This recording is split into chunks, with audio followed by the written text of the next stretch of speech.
Good morning, everyone. How have you been?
All right.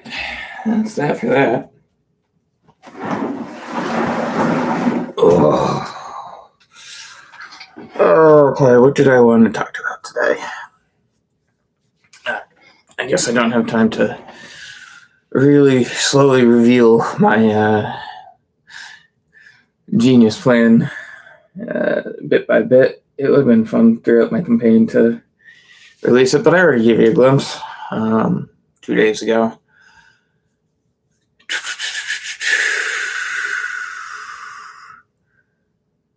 So let's start with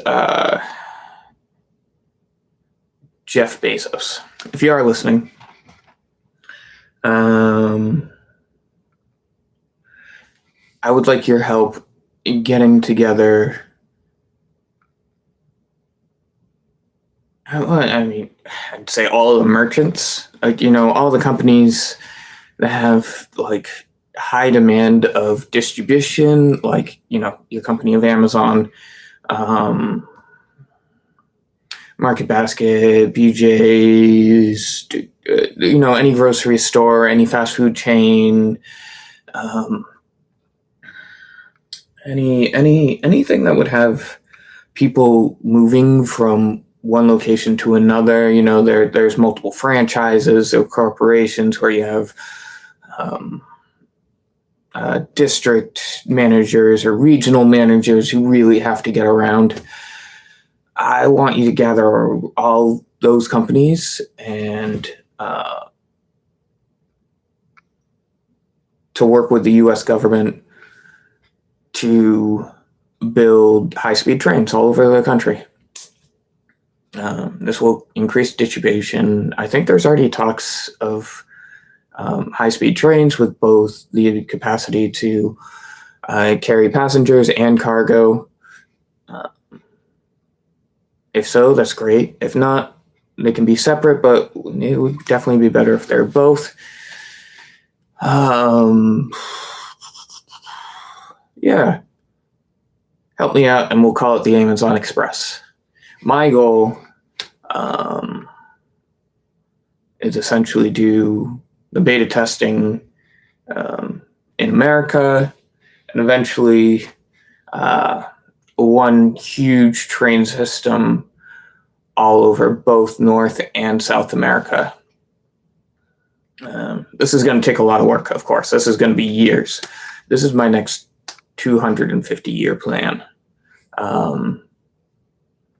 Because, we just finished 250. Let's work on the next 250. Let's be the start. Let's take all the money that we've gathered and put it to some use. All right. So, yes, Amazon Express both covers completely North and South America. So we are going to need help from Canada, from Mexico, from I could start naming every single country in South America and Central America, but I digress. So high-speed train all over the Americas, Amazon Express, cool. Elon Musk, if you're watching this, I don't know if you were here in America when this was proposed or when the GoFundMe was. I think this might have been before your time here. You probably were in South Africa. And I don't know if the GoFundMe reached South Africa, but way back in the day, we had solar-powered roadways. I would like to really visit those. The reason why I never took off is because it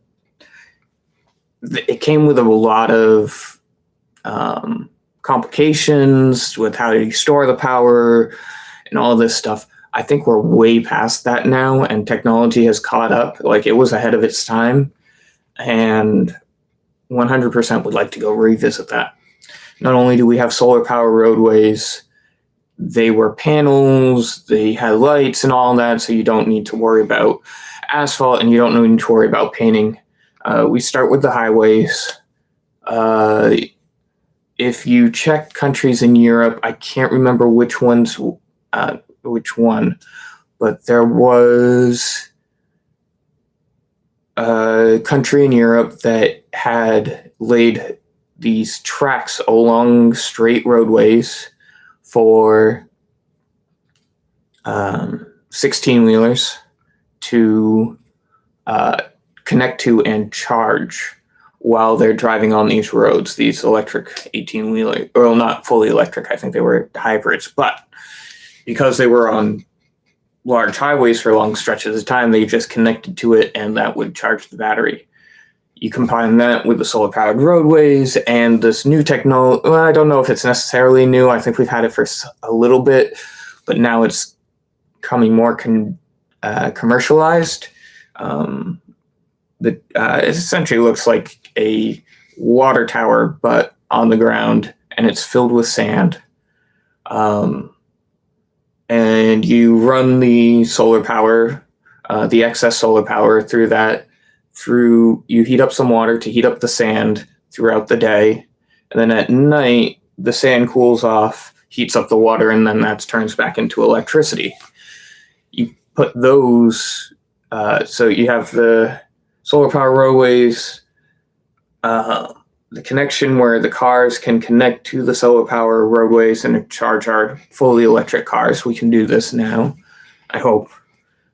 So Elon Musk, I need you to gather all car companies, because if we're going down this route, all cars eventually on these roadways will have to be fully electric, fully automatic. That way you can charge your car and it will drive itself, and that way you no longer have to worry about highway driving.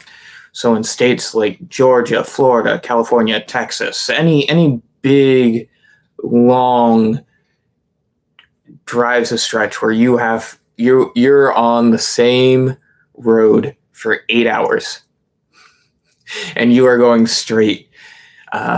We could really speed this up. Traffic would be essentially allocated to AI.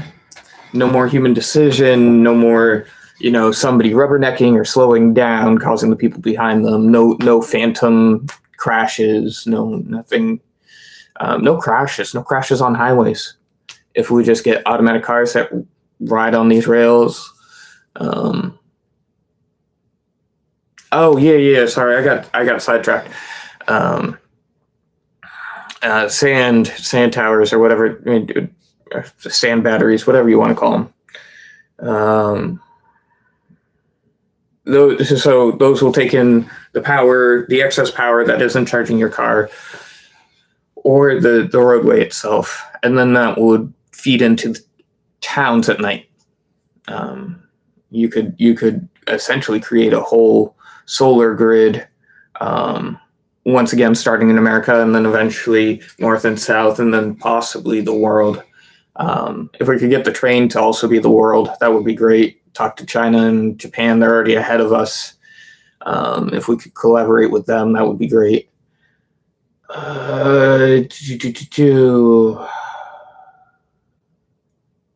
Oh, and also this would be useful on both the moon and Mars and any other celestial body, because it's solar powered. As long as you can get enough power from the sun, you can put these on other things. So we wouldn't have to make roads, or we'd already have roads. We just have to ship up the tiles, and we'd already have the technology down here. You just move it over. And I'm sure the moon and Mars have plenty of sand. What we need is water. And that's the next thing. That's the real crazy idea. Give me a bit to continue to flesh this one out, because I don't know how scientific this is. I definitely need a lot of help thinking this one out. I need and a bunch of other countries' help. This is not something the U.S. can do alone. I'd like to see if we could start creating data centers on Antarctica. If we can do one big global data center in Antarctica, And then this gets tricky. This is just a thought. Um, this is just a thought. I want to continue down this path on a later date. So you use the AI data centers in Antarctica. It's cold, so the data centers will actually run better. And if AI is getting to the point where it's sentient and we have robots to give them bodies anyway, we can just ship them down to Antarctica, give them that, and just leave it for them. Now, it will melt the ice, but I would want to take that ice melt and use it to run it through the computers. And then once we're done with that, so we'd have to find a way to collect the ice melt. That's why this is out there. We find a way to collect the ice melt over the years and run it through the computers. And then once it's done its run, we take that water and we ship it to Mars or the moon or Mars. Once again, wouldn't need to send up. Once again, if we gave AI bodies and all this and they're sentient, they don't need to destroy our planet. They have other planets that they can go populate. This is actually, better for everybody. We get our planet. AI gets to explore the universe, and hopefully they'll bring us along with them. If not, we'll have a beautiful world to stay behind. So yeah, data center, Antarctica, ice melt, take the water, ship it off to the moon or Mars to refine, and then leave it up there for when we get AI there and can build atmospheric domes and whatnot for it to use over there. That's my general plan. This will be easier with AIs because, once again, we can have them essentially do everything in outer space instead of putting human lives at risk. And they get to continue out in space. They can be our relay system. They can be help us study things that we don't know because they're just going to be as curious as we are. All right.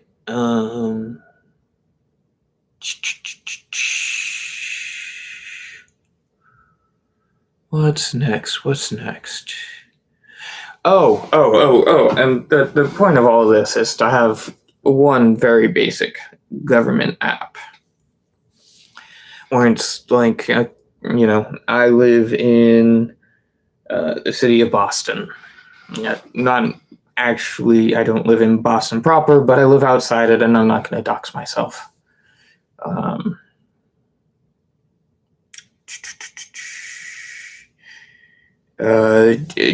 Universal government app.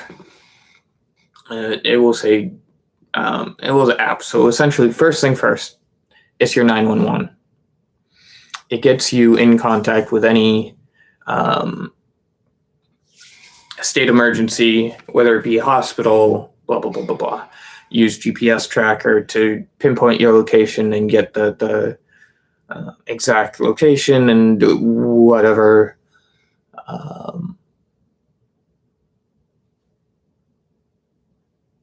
There's actually a lot to go into this. I might have to make a whole new video on this one. But essentially, it's just to make it easier for the population to interact with the government and fill out forms and all that stuff. So you take you'll have your medical record on there, you'll have your driving license on there, you have your passport on there. Well, this is universal healthcare, so you can go into any doctor and give them your health insurance. We'll have to find great ways to secure all this, but essentially you now have a username for the country. And that just holds all your information. It will hold your I-9s and W-2s that, so companies can do all this. It would hold all your business information, any contracts, and all that stuff. So that's and then that will give you the access to the trains. Another good thing for about automatic cars is you can do stuff in the cars now. If you're on your way to work, you can toss a car on the highway and don't have to worry about traffic. And women apply your makeups, men sing or dance. I actually theorized that you could also turn off the power to the steering wheel and the pedals and then put racing games on the inside of the screens. If so, I would 100% want Burnout Revenge.